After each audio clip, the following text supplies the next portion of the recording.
Well, folks, looks like TR has been up to a lot of mischief lately. A lot of mischief. Seemed like TR was showing his DD214 recently.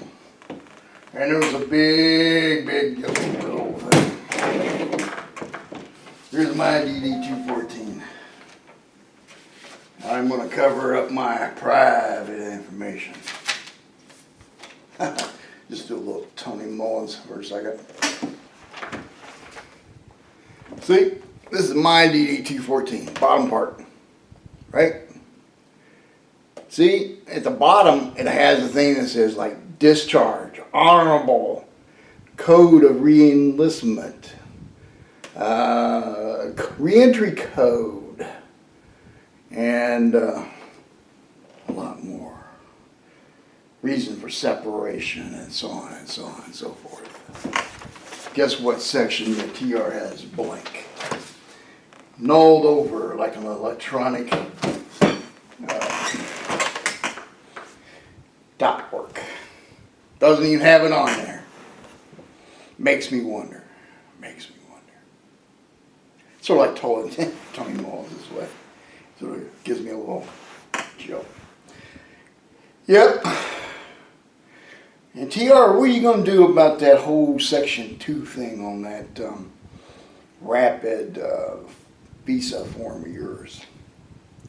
Where it brings in the issue of your employment.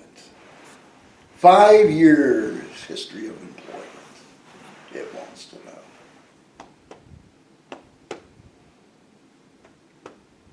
How are you going to answer that? Working for yourself? All they got to do is pull your income tax returns. And just make you a undesirable spouse. Or, sponsor actually. They can do that. Just depends on how picky they are on a given day.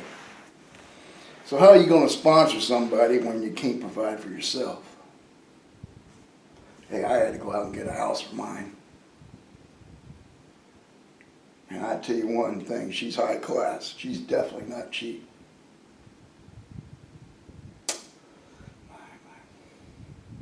You got a whole lot of problems there, TR. Let's bring up another thing that my counterpart at the affiliate station of the OGN didn't bring up. Your botched rainwater collection. Yeah. The thing I talked to you about for 2 straight years on how to do. The thing I told you how to do, almost step by step, and where to go see it. Told you need 4 totes. There's a reason for 4 totes.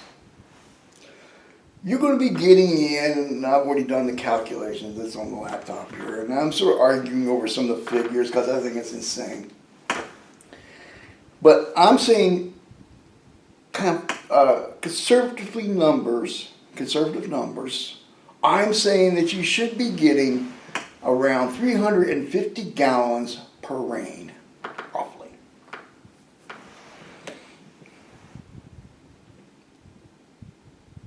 I say roughly. I don't know the exact actual dimensions of your roof to make the actual calculations. Using my average rainfall to figure out your possible accumulation. Assuming no leaks, no problems, deducting the amount of water that you're going to dump, which I think is 5 gallons, which I don't think is enough. But that's okay. That's okay.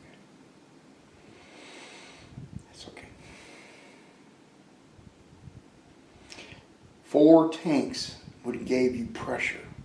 4 tanks would give you reserve. 4 tanks, well, doesn't give you the problem that you've overlooked. That's right. You overlooked one serious little problem, even though you said you talked about it, and you did, in a botched up way. You forgot to mention the possibility of the tanks overflowing. That water's got to go somewhere, TR. Has to go somewhere. You need an overflow valve. When that tank overflows, and 80 gallons don't take long to fill using rainwater. It's going to flow well, and it's going to flow right on out. Yeah, it is. You'll fill up 80 gallons probably in less than, I don't know, 30 minutes. Maybe less than that. But with your roof, I'm not sure. But we'll say 30 minutes. What's the other problem you did, TR? There's this little purple stuff you use on PVC pipe. It's used to clean the part prior to putting on the glue. See, washing it with water doesn't mean a thing. Washing it with alcohol doesn't mean a thing. You need to make sure the part is clean for oil and debris that would have got on it while you're moving things around. Because you're not going to wash the whole part by scratch and then put it together. You're going to have a time delay. That means fingerprints. That means oil. That means possible parts flying out and disconnecting at some point. When, I don't know. But depending on the pressure, it might be faster than you think. See, that's what the cleaner's for.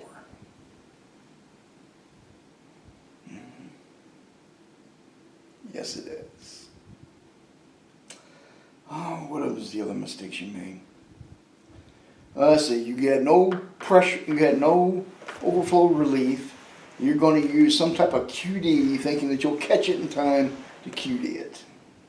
That's not going to work. It could rain in the middle of the night, you could be dead asleep, not even know it, and they'll blow like crazy. It'd be chucking up the other side of your pipe. Yeah, pipe design, horrible design. Listen to an idiot. Put the pipe together by one idiot listening to another idiot. Don't use a T with a down part of the spout. That's foolish. What you need to do is you come off your downspouts, off your gutters, right? Come down a bit. Then you bring it down like you did, and you do a L. And you bring it over, and you run that to wherever you're going to run it. And then you run that to the top of the pipe with another L going down. Right? I think you did that part right. You wasn't going to, but you did. And then it runs downhill. And then it goes into your first stage diverter, right? And that holds X amount of water, right? I'm thinking 30 gallons for this roof here I got. But that's it runs into your first stage diverter, and then what it does is there's like a little ball or a little plunger that goes up, and what happens is as it goes up, it locks it off, and then the water can only go one way, right? So you got an L coming in, drops off, then you have a T right here. It splits and goes this way, and this goes straight down, right? Now the water's not going to go this way when it's not full. It's going to fly right through. It's going to go straight down. It's going to follow gravity the whole way down. And then it's going to raise this little block and it's going to block it. So that way it can't go down anymore. It has to go that way. It follows the path of least resistance. And then it goes in and it goes into your storage. I still say you'd be better off with 4. Count them 4 55-gallon totes. No kidding. That'd give you a little over 1,000 gallons. That, and I figure even with your roof, with an average rainfall, it would take you 4 rains to fill it. And that'd give you all kind of water for a while. And every time it rains, it'd fill it up more. Of course, it's going to get a little hard during the summer. You're going to have to pump that water, as I told you, from that creek. It's a quarter of a mile away, I think you said it was. You ain't going to have a choice because you ain't going to have water in the summer and all that dependable that is. You got to have that water. Here's another mistake you made. At the bottom bottom part of your diverter, where it comes down, it hits another L. Because you want it to go out, not down. I've seen another fool do it the same way. Now what you want to do is you want to send it outward, right? Now you can put like a little rest at the bottom to brace it up or whatever you want to do. That's fine. But you want it to go outward, and then in the very center of that clean out cap, you want to drill a very fine hole in it. We're talking like, I don't know, 1/16 of an inch. Because when it rains, you still want that water to drain out. And yeah, you're going to lose some of your water because it's going to drain out that hole and it's going to go flying out. But you want to try to push all that dirt as much as you can down that tube. And then when it stops raining, you want the whole thing to reset by draining out. You don't want to have to go out there and pop this stupid thing and run it out. That's not right. That's dumb.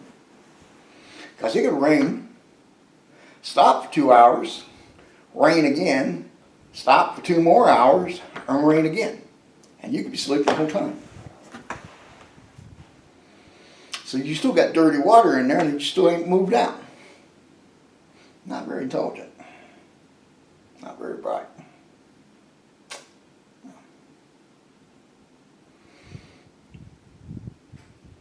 Now, next part of the problem, and you haven't even got to this part, and this is the part I'm laughing at already. What you do, and this is the cheapest route, I'm not saying it's the best route, but it's the cheapest and the most efficient, well, not efficient, it's the cheapest route, is you put a slow sand gravel filter in. Now you put 3 different grades of gravel at the bottom, thicker at the bottom, going thin towards the top. There's a reason for that. You're going to catch as much of that stuff and keep it at the top as possible. And that's the way this thing works. I mean, you can go read about it. I've sent you a link before. You probably threw it away, whatever. But anyhow, it rains down this thing from your totes. It'll come in at, 3 gallons per hour. It'll go through these 3 different sands and 3 different gravels. And it goes all the way through and it percolates all the way to the bottom. Now it's not going to be so clean the first time you do this. So you're going to have to run it back through again. Anyhow, what happens is when it goes through this process, eventually you can take, and there's a pipe below, sort of like my hand, sits at the bottom of this 55-gallon drum. You got another one at the top. It sort of dripples the water down so it doesn't break this little dirt barrier, because that's where the microbes sit to eat up the nasty bits. And then it'll percolate all through these layers and gets towards the bottom, just like it normally would in ground, for groundwater. And what happens is the bottom of these things, you've got a bunch of small PVC. Now it's going to go up this PVC, go back up the barrel, right where it's about water level, because you can't go higher than that because you need the pressure. And it's going to, you spill it over. It's like a, what was it, 1/4 inch PVC, and it spills down. And you can drop it into a 30-gallon,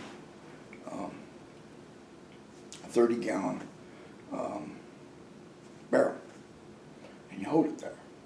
Now, once it gets in that barrel, or whatever frequency you want, you got 12-volt pump. You turn it on by timer or whatever, and you pump that water wherever you want to go. Just remember that the flow rate is going to be 3 gallons per hour. So 3 gallons per hour is going to fill that 30-gallon thing up at least twice. A little more than twice, actually. Now you might say, well, that's not enough water. Well, it's cheap. Sort of. I mean, if you can get all this stuff cheap and good to go, you're fine. This will last for years. Now, what you could also do is do something like I saw somebody else do, and they ran this all through mechanical stuff, and he ran this thing through lollipop filters. And you could do all this and that, but you're going to have to pay for those filters all the time, at least once a month for some of the filters, 3 or 4 times a year for the other ones, and well, I can get sort of pricey. The other one's not so pricey. You run it through that, and then you run it through the other filters, and it's pretty much already filtered anyhow. All you're really doing is pulling out the nasty bits, the bacteria and other harmful stuff, blocking it from going in. Good bullet. Kill them all, but they're still going to be in there. Still got to filter out their corpse.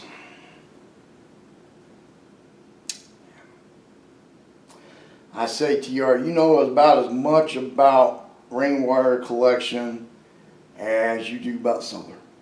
And that's pretty freaking sad. Well, this is the end of this week's OGN news. To everybody else, have a great day. TR, get a fucking clue.